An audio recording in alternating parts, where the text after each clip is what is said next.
जी अस्सलाम वालेकुम वरहमतुल्लाहि वबरकातुहू।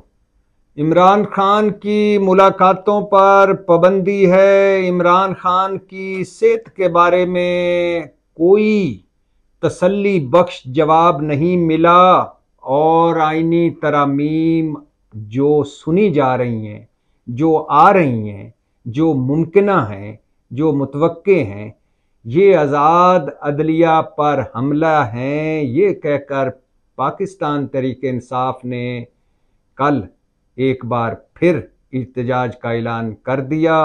इस पर बात करेंगे और इस पर भी बात करेंगे कि आड़ियाँ जाड़ियाँ खाने इशाइये जोराने बड़कें दावे नारे वादे मगर ना अभी तक हतमी मुसवदा सामने ला सकी हुकूमत और ना हुकूमत के नंबर्स पूरे हुए हैं 2/3 अक्सरियत के लिए। और इस पर भी बात करेंगे कि आगे का मंजर क्या होने जा रहा है, आगे का मंजर क्या नज़र आ रहा है। आज काजी फायज ईसा क्यों थके थके नज़र आए।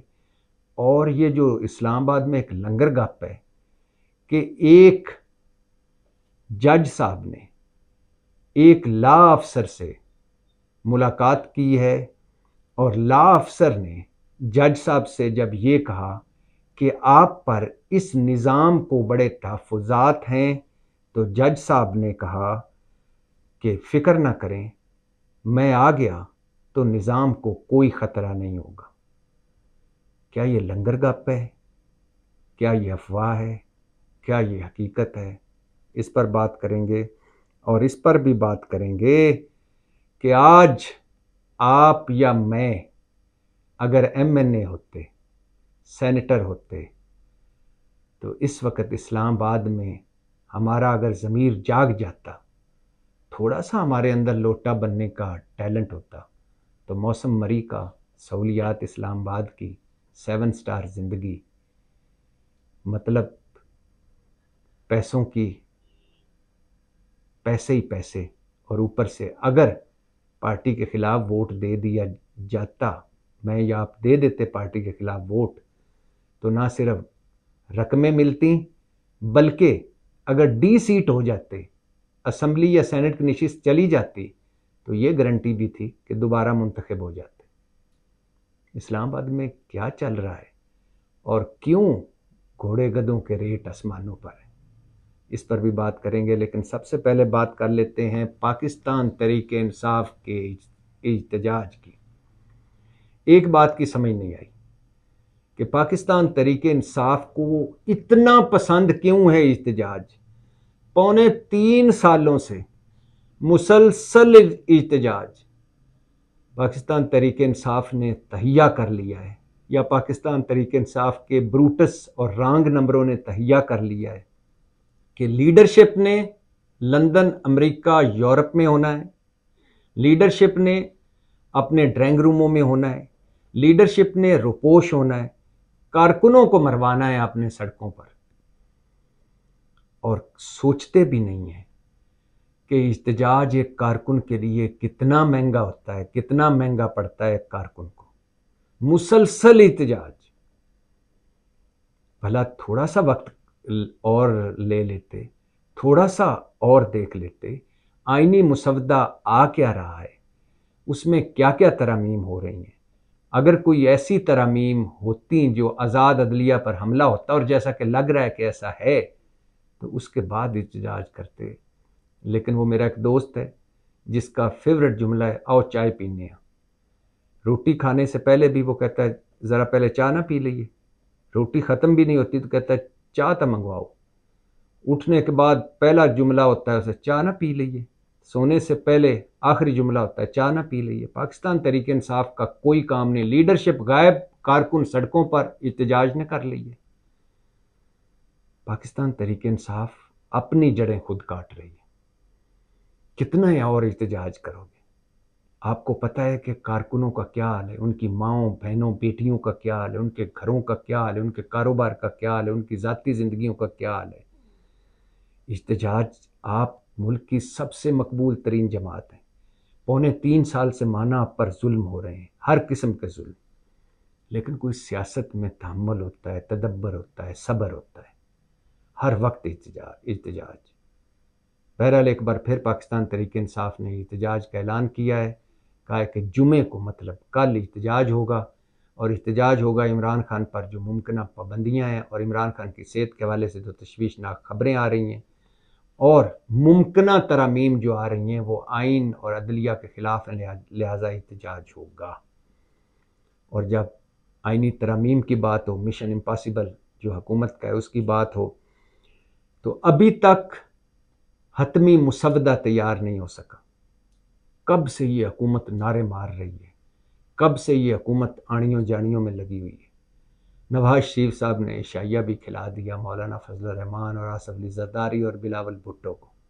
मैं सोच रहा था काश मैं मौलाना साहब के वफ्त का एक बंदा होता, बाहर नवाज शरीफ, शहबाज शरीफ, मरीम नवाज मेरा इस्तकबाल करते, अंदर 20 डिशों वाले पुरतकल्लफ इशाइये की मेन टेबल पर मुझे बिठाते और फिर मैं वहीं बैठा होता तो इधर से कोई शरीफ आता, ए तो चख लो, ए बड़ी ख़ास डिश जे।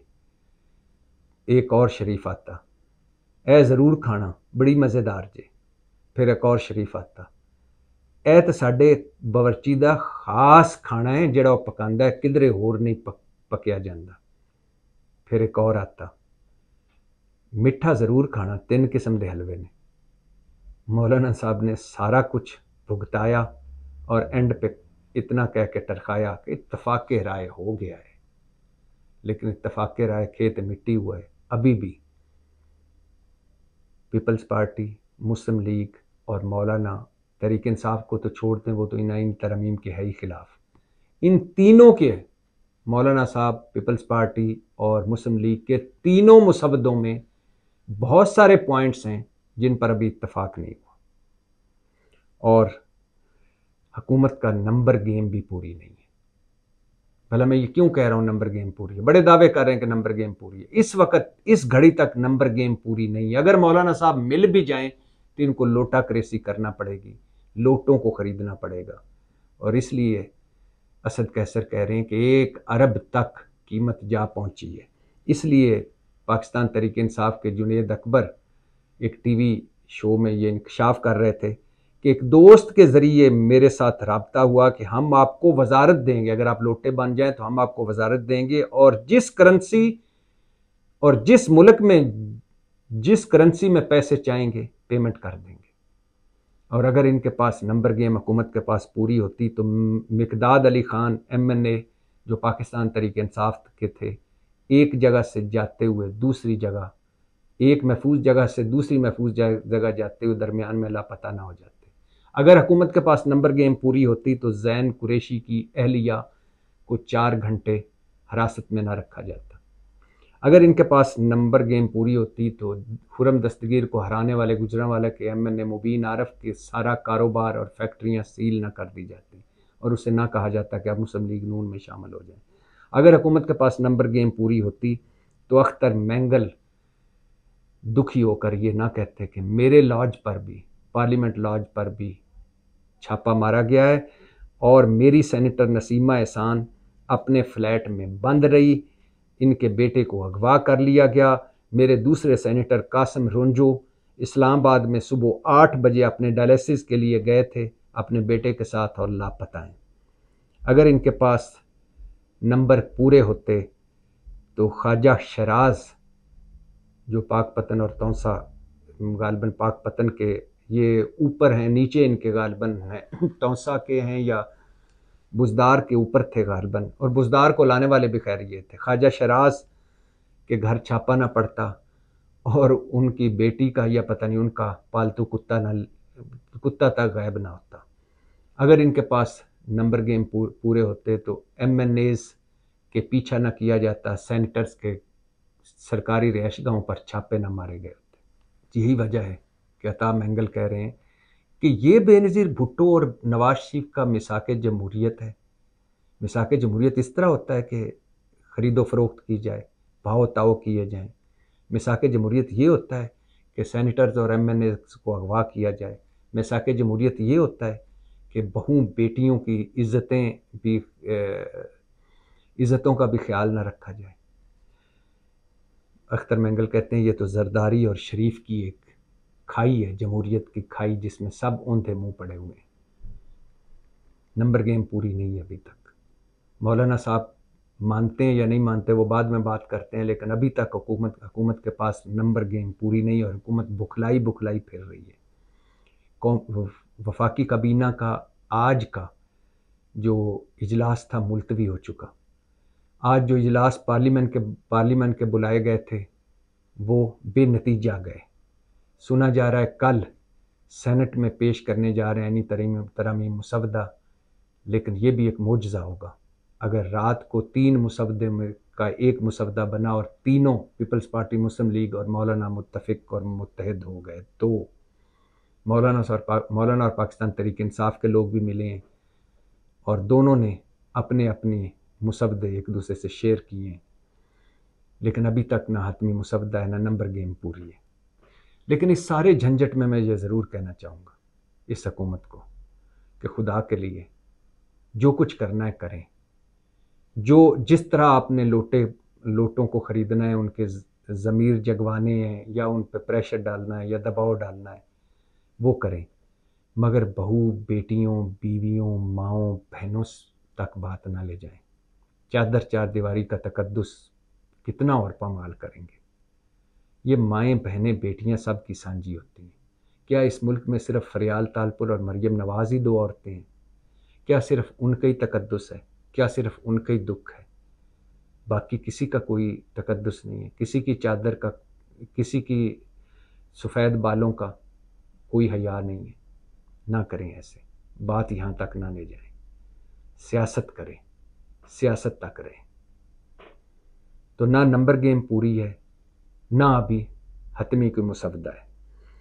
और ये भी बताता चलूँ कि मौलाना साहब, दावे हो रहे हैं कि मौलाना साहब हमारे साथ मिल गए, ये हुकूमत दावे कर रही है। मौलाना साहब हल्के कह रहे हैं कि अभी हमें बड़े तहफ़्फ़ुज़ात हैं। ये सच है कि अब हुकूमत एक स्टेप बैक फुट पे आई है, आईनी अदालत से हट गई है, आईनी बेंच पे आ गई है। मतलब काजी फायज़ ईसा माजी का हिस्सा बनते नज़र आ रहे हैं। 4 दिन रह गए, वर्किंग 4 डेज काजी फायज़ ईसा की मुलाजमत में। स्याह दौर ख़त्म होने वाला है, स्याह फैसलों वाला दौर। इस पर कभी फिर बाद में बात करेंगे कि काजी फायज़ ईसा साहब ने इस मुल्क को क्या क्या तोहफे दिए। लेकिन आईनी अदालत से हुकूमत पीछे हटती नज़र आ रही है, आईनी बेंच पे आ गई है।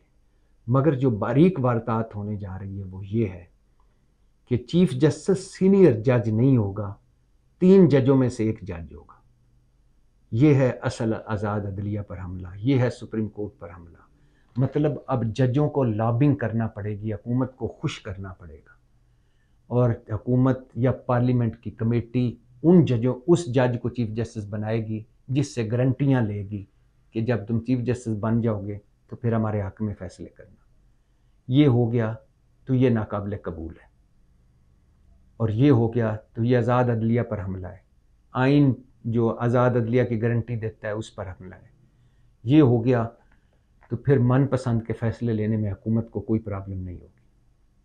ये नहीं होना चाहिए। सुना जा रहा है इस पर मुत्तफिक हो गए मौलाना साहब, पीपल्स पार्टी और नून वाले। ये हो गया तो तहरीक भी चलेगी, ये हो गया तो हो सकता है सुप्रीम कोर्ट इसे उड़ा दे। और एक और भी सुना जा रहा है, अभी मुसवदा सामने नहीं आया, बहुत सारे पॉइंट सामने नहीं आ रहे, मोटी मोटी बातें बता रहा हूँ। अभी एक और सामने एक चीज़ आ रही है कि सिकंदर सुल्तान राजा की एक्सटेंशन हो जाए, शायद कि अगले चीफ इलेक्शन कमिश्नर के लगाने तक ये कंटिन्यू करें या इनको एक्सटेंशन दे दीजिए। ये हो गया तो ये भी इस मुल्क पर एक बड़ा जुल्म होगा। सिकंदर सुल्तान राजा और उसके इलेक्शन कमीशन ने जो कुछ किया है उसको दोहराने की कोई ज़रूरत नहीं। जो कुछ इस मुल्क को बुरानों में जिस तरह धकेला है सिकंदर सुल्तान राजा ने, जिस तरह के फ़ैसले हैं, मुतनाज़ तरीन फ़ैसले, जानबदार तरीन फ़ैसले, सिकंदर सुल्तान राजा को घर जाना चाहिए बजाय इसके कि उसको एक्सटेंशन दी जाए। बहुत कुछ अभी इन आईनी तरमीम में बाकी है, बहुत कुछ अभी सामने आना है, लेकिन चूंकि हतमी मुसवदा नहीं है इसलिए मैं बात नहीं कर रहा। लेकिन जजों और आज़ाद अदलिया पर हमले की तैयारियां हैं। जब जजों की बात हो रही हो तो एक जज साहब के मुलाकात के तज़किरे हैं कि एक जज साहब ने मुलाकात फरमाई है एक लॉ अफसर से और मुलाकात में गारंटियां ली गई हैं या तहफ़्फ़ुज़ात का इज़हार किया गया। लंगरगाह पर कि लॉ अफसर ने कहा कि अगर आपसे इस निज़ाम को बड़े तहफ़्फ़ुज़ात हैं, बड़े ख़तरात हैं। जज साहब ने कहा कि मैं निज़ाम के ख़िलाफ़ नहीं हूँ, फ़िक्र ना करें। इस मुलाकात का क्या नतीजा निकलता है ये एक अलग बात है। हुकूमत ने मंसूर अली शाह साहब का नोटिफिकेशन अभी तक रोक के रखा है। उसकी वजह पता है क्या है? उसकी वजह यह है कि आईनी तरमीम मंजूर हो जाए और ये बात मंजूर हो जाए, ये तरमीम मंजूर हो जाए कि 3 जजों में से एक को चीफ जस्टिस लगाना, 3 सीनियर जजों में। तो पहले नंबर पर है मंसूर अली शाह, हुकूमत नहीं बनाएगी। दूसरे नंबर पर हैं मुनीब अख्तर, हुकूमत नहीं बनाएगी। शायद या आफरीदी साहब की किस्मत जाग जाए, लेकिन ऐसा हुआ तो वो तहरीक चलेगी, जुडिशरी इसको कबूल नहीं करेगी, बुकला सड़कों पे आएंगे और अल्लाह करे ये ना हो। जज लगाए हुकूमत क्यों? जज की मॉनिटरिंग करे हुकूमत या पार्लियामेंट क्यों?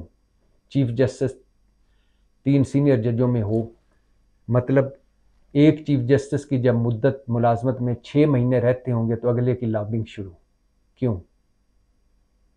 अब तो हमें अगले 10 साल का पता है कि कौन कितना चीफ जस्टिस रहेगा। एक तकद्दुस आया इस पोस्ट में, लेकिन अगर आपने इसको भी सड़कों, चौराहों, बाज़ारों का मौजू बनाना है, इसको भी, इस ओहदे की भी रेड मारनी है और इस ओहदे की भी इज्जत ख़त्म करनी है तो फिर कर लें। और अगर आप जाली पार्लियामेंट से, जिसको मैंडेट ही नहीं है, उससे करना है तो कर लें, और फिर आपने लोटों की मदद से करना है तो कर लें, लेकिन ये चलेगा नहीं। ये ज़रूर है आज या कल ये तरमीम वापस आपको लेना पड़ेगी या वापस होगी। खैर, ये भी एक और मज़े की लंगरगप है कि वो पाकिस्तान तहरीक इंसाफ के MNAs या सेनेटर्स जो ज़मीर की आवाज़ पर हुकूमत को हक में वोट देंगे, उनको बाकी सब कुछ के साथ मिलने के साथ साथ जब वो डी-सीट हो जाएंगे, क्योंकि अब तो ये है कि जो पार्टी के खिलाफ वोट देगा वोट शुमार होगा लोटे का, मगर वो उसकी मेंबरशिप ख़त्म हो जाएगी कौमी असम्बली या सेनेट की। तो ये गारंटियाँ दी जा रही हैं कि आपको दोबारा मुंतखब करा दिया जाएगा। सेनेटर होंगे तो सेनेटर, MNA होंगे तो MNA। इसलिए इस्लामाबाद में की फ़िज़ाओं में घोड़े गधे के रेट आसमानों तक पहुँचे हुए।